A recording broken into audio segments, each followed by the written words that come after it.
What's going on there, folks? Good afternoon, good morning to some out there. It's the Earthmaster here on the live stream on this beautiful Thursday, October 6th, 2022. It is about 11:42 a.m. here along the West Coast, so technically still morning out here. Latest earthquake looks like a 1.3 down into the Southern California region. We have seen a little bit of activity kind of ramping up around the northwestern portion here of the Philippine plate, right around the Japan area. That earthquake coming in somewhat deep as well for the region. Let's go ahead and check out the latest activity here on the map. 5.3 downgraded there from the USGS at 177 kilometers deep here in the East China Sea, or I should say underneath the East China Sea. There's a subduction zone here around the Philippine plate. In fact, it's completely surrounded by subduction zones. A lot of squeezing, a lot of plate tectonic dynamic situations here with the movement of this area. Been pretty quiet over the last couple days. In fact, looking at the map today, not a whole lot of area, or not a whole lot of activity further south towards the Papua New Guinea area. Things are pretty quiet here along the Kermadec Trench as well. A little bit of movement, looks like this coming in late last night down here in the Indonesia area. Also the Mariana Trench, seen some movement yesterday. As far as newer activity goes overnight, looks like we've seen a little bit of movement into the South Sandwich Islands area. Although I think most of these here look like they were from late afternoon time frame. Nothing new kicking up. In fact, really not a whole lot across the map. So we're going to cover some frequencies of earthquakes throughout time, far as megaquakes go, and great earthquakes. We'll get to that here in just a second. West Coast, a little bit of swarming off of the San Andreas Fault here. Looks like that is on a section of the San Jacinto Fault Zone. Latest earthquake, a 1.1 near the Loma Linda area.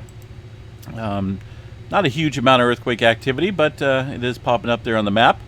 Also down south here, along the, kind of just off the Brawley seismic zone here, north of Calipatria area. Not for certain which fault system this is down here. I know there's a couple other fault systems that run through the area. It is just off the southern branch of the San Andreas Fault.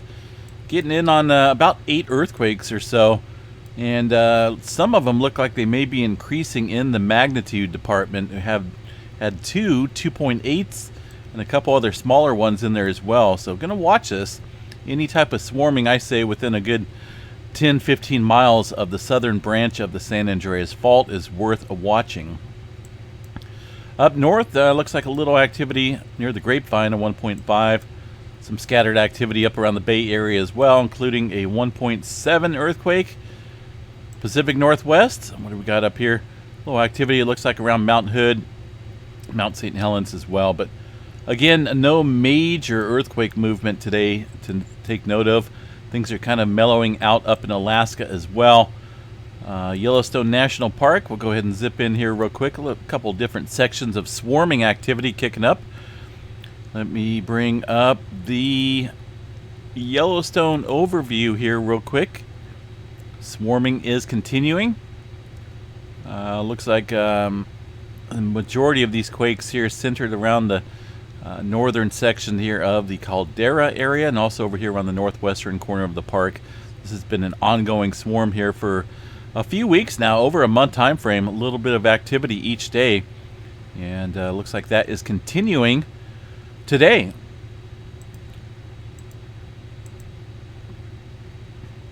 South America, awfully quiet here. Look at that. This area has been awfully quiet in recent times, although over the past week we have seen some deeper movement quakes into the Peru-Chile Trench here. Notice a lot of these earthquakes down there, 200 kilometers, 226. Quite a bit of deep earthquake activity with very minimal subsequent shallower activity up here. Looks like we had a 4.1, the latest surface quake up there in the trench area, and also a 4.3. So still watching potentially for some further adjustment here along the Peru-Chile Trench, considering all that deeper movement we've seen over the past week. Here's a little map put out by the IRIS education website, talking about earthquakes and energy equivalents, energy release, and the magnitudes. I do actually have a magnitude 10 listed up here, although the largest magnitude earthquake recorded in history is the 9.5 earthquake in Chile back in 1960. Quite a bit of activity takes place on this planet, right? Magnitude 2 earthquakes, which are a lot, looks to be at least 1 million per year worldwide. Once you climb up this ladder scale here, things start to go down a little bit, but on a 5.0 level, we see about 1,500 earthquakes in each year of magnitude 5.0. 6.0, at least 150 per year. 7.0, about 18 of them. And then once you get up around the 8 magnitude and above, we see roughly an 8-pointer about once every, it's supposed to be on average about a year and a half. 9-pointers, much more spread out as far as that earthquake activity goes. I went ahead and pulled up the the catalog here from the USGS. Since it is kind of slow today, we're just going to cover some historical data and take a look at when the last large earthquakes were. Of course, looks like the last earthquake of a magnitude 8.1, that was our last great earthquake, was the South Sandwich Islands region. I remember that one very well last year, August 12th. And then, of course, we had 3 of them, which is kind of odd because we don't normally see 3 8-pointers in a year, within a year time span. But they were all in kind of separate regions there. We had the 8.1 down in the South Sandwich Trench, pretty deep or not deep earthquake, but large earthquake. Then we had the 8.2 prior to that along the Aleutian Trench here. Remember that one very well too. And then earlier in the year, last year, we seen the 8.1 along the Kermadec Islands, the Kermadec Trench, kicking up there. Very active year last year. Prior to that, looks like the last 8-pointer, looks like we had a couple years of no 8-pointers. 2019, the Peru earthquake. And if you look at these timestamps here, you get about an 8-pointer every year or so. Last year was pretty incredible, seeing the 8-pointers, 3 of them, within a couple months time frame. And then going back here, of course, we get the 9.1 earthquake. That was our last 9-pointer. The 2011 Japan earthquake that created a whole lot of havoc out there. I remember that one very well as well. And then we had a couple 8s again scattered out and about. Although look at this here, 2007 time frame, we had 4 8-pointers. You guys see that? So it looks as though like it comes on in sequence here. It go to an average of maybe 1 8-pointer per year, year and a half, for a little while, and then wait a minute, what do we got here? Hold on a second here. So it looks like 2007, we had 1, 2, 3, 4. The next 8-pointer was in 2009, so about a year, 2 years there. And then 2011, we had a 9.1. I wonder if we're going to follow that trend of a 9-pointer coming up here soon. Last year was a pretty active year for 8s. 2007 was a pretty active year for 8-pointers. But it took about, 4 years for that 9-pointer to kick up. That is crazy. Let's bring up the largest magnitudes here real quick and get a little sequence of time frame, so to speak here. 9.5, of course, was the largest earthquake ever recorded, just off the coast of the South America, Chile area. Did quite a bit of damage here, but the main damage was from a tsunami, subsequent tsunami that did a whole lot of damage up here along the coast and Pacific wide. That was definitely a great earthquake. Same with the 9.2 up into the Alaska. That one did quite a bit of damage as well. So look at that time right there. Looks like we had a little about 4 years or so between these two earthquakes, 1960 and 1964. And then prior to that, or actually after that, our last earthquake, 9-pointer, was of course the 2011 9.1 Japan.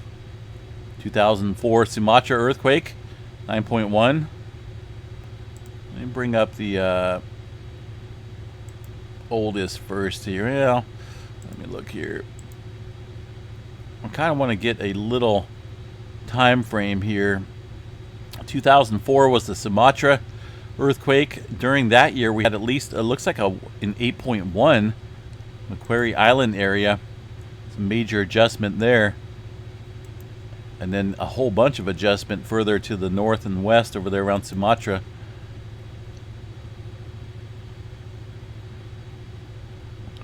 Just looking at these time stamps here, 1985 looks to be a pretty active year as well. Had 2 8-pointers. Chile, and then off the coast of Mexico there. Kermadec Islands area again. See, that area right there does not take a whole lot of time to accumulate some stress. So I want to go back over here real quick and look at the Chile earthquake, the big one.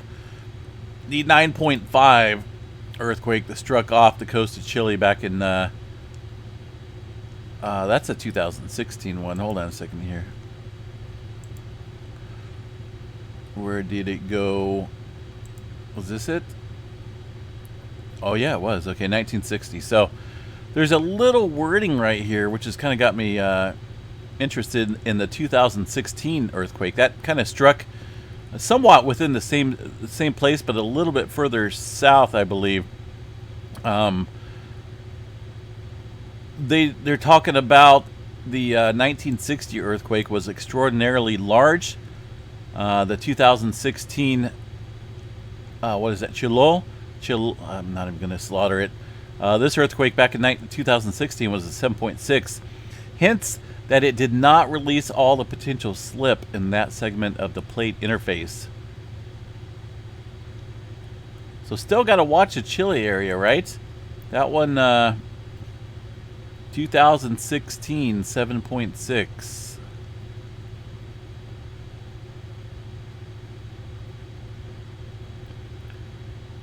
But like they say, I don't think all the release has been has happened. A lot of areas are like that. Just something to watch here pretty closely. 1700 9.0 earthquake. Look at this map here on a broader view. Let me show you guys here. Look at these areas that are missing. 8.1 is easily possible here along Southern California. The plate boundary here, the San Andreas Fault, southern segment, and it's missing. A lot of areas around the world, around this major plate called the Pacific Plate, North American plate boundary, have seen an 8-pointer or above. And California is just long overdue. It's just a matter of time before we fill in this gap. But also at the same time, kind of look at areas along major, other major plate boundaries, such as the Aleutian Trench, which doesn't look like they've seen too much in terms of full ruptures. I know we've seen some earthquakes up here in the past, but a lot of these segments of subduction zones are lacking, or they have that seismic gap, so to speak, lacking that earthquake activity. So those may be some areas to watch as far as the quiet zones go. Again, this is 8.0 and above. The Java Trench, though, this is another player in producing some pretty large earthquakes. 8.4 back in 2007. 8.3, 1977 here, but certain areas still kind of seem like they're lacking activity.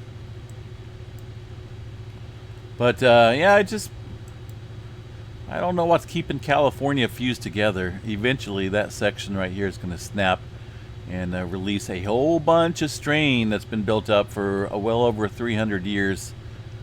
And it might just take this Garlock fault with it. I could see that happening. Cascadia, 1700. That's been 322 years. Notice the location here pinpointed right off the coast of Oregon. That was the last great earthquake. We've been having a lot of tremor activity here within this region. And that tremor activity there down dip, adding further strain up here to this section of the Cascadia. Speaking of that, let me see what tremor map was last night. 530 tremors. Okay, so when I do my updates around 7 or 8 o'clock at night, West Coast time, before these guys would put out the notification, but now, as far as the numbers go, normally they'd come out around 6 or so, which I'd be able to do my update and include these updated tremors in the update. But they've been putting them out late. I don't even know, maybe around midnight. And I'm not going to stay up all night and wait to do my update at midnight. So we've been checking these tremors the following day. Now, I'm not for sure why they did that recently, far as preventing, or far as like putting out the data early. But they're definitely still continuing. 530 epicenters of tremor. And let's see what we've got here for the past. Let's just go back to the last 5 days here. See what we got for tremor count. That's a pretty good tremor uptick.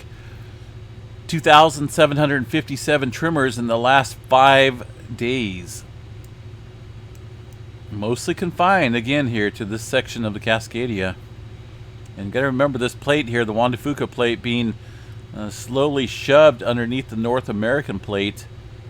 And down dip, there is a lot of tremor being recorded.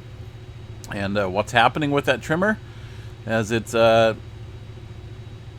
subducted? Well, it's obviously winding up the spring, so to speak, on a tectonic level. Plate tectonic wording, I should say.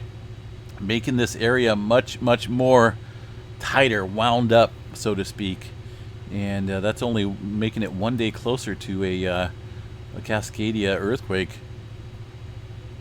Hard to say exactly when it's going to happen, but I've been studying these tremors for a while, and you know, these little periods of major activity is definitely worth keeping an eye on and keeping notes, because this could be who knows, a telltale sign of something coming. Let's see what we got for. And this has been about the only area where we've seen quite a bit of tremor. Most of the time it's always been up here, Vancouver, outside of Seattle, where there's a little bit, and also into Northern California, but it seems centered right here specifically. It wants to just put out massive amounts of tremor within this area of the Cascadia for some reason. We will continue to watch it and monitor it, that's for sure. Alright, no new earthquakes out there to report. The Big Island still seeing some activity, it looks like. One earthquake around the Loihi Seamount, a 2.4. And most of the activity here, though, is kind of dying off compared to the past few days where we've seen a swarm up here around Mauna Loa. Things just kind of looking a little on the mellow side. Did have one earthquake up here. Cluster of earthquakes, it looks like 3.9, southern Yukon territory. A couple ones and some twos up there as well. But overall, looking at this, it's quiet. Looking at this model, it is quiet in terms of activity, folks. So let's check out the space weather events. See what we got going on here. I know we have this massive sunspot, 3112.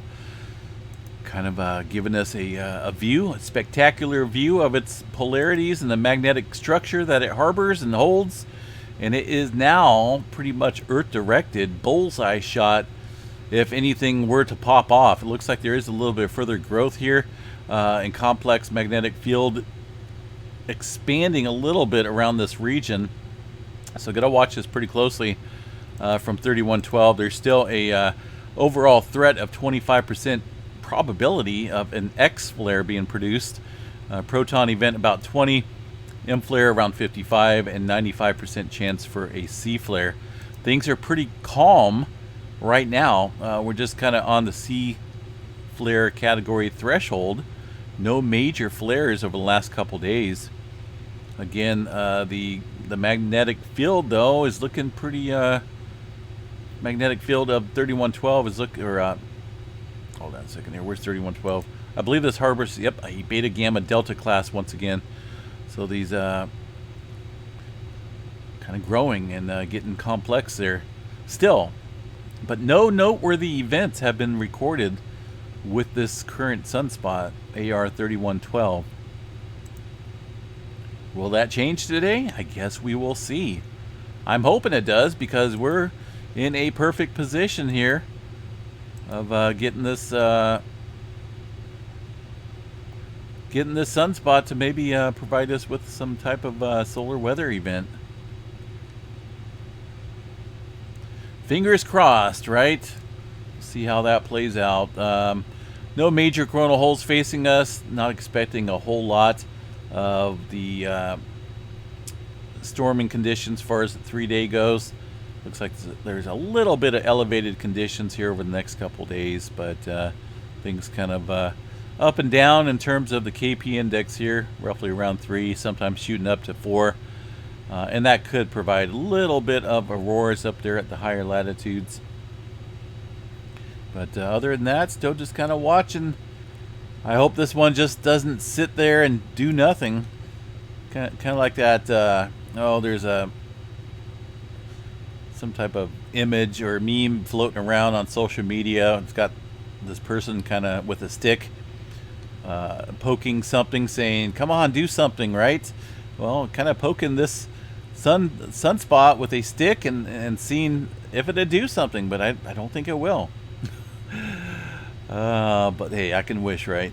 I kind of like to see activity pick up here as far as the sunspot activity goes. Anyway, I got a brisket I put up on the barbecue here about 9:30 this morning, so I'm going to be attending to that all day. Got some classes I got to do as well as far as the studying goes. But aside from that, we'll be off here for a little bit, but I may pop in on chat and say hello. See if we can't get Missy Mimi's in here as well.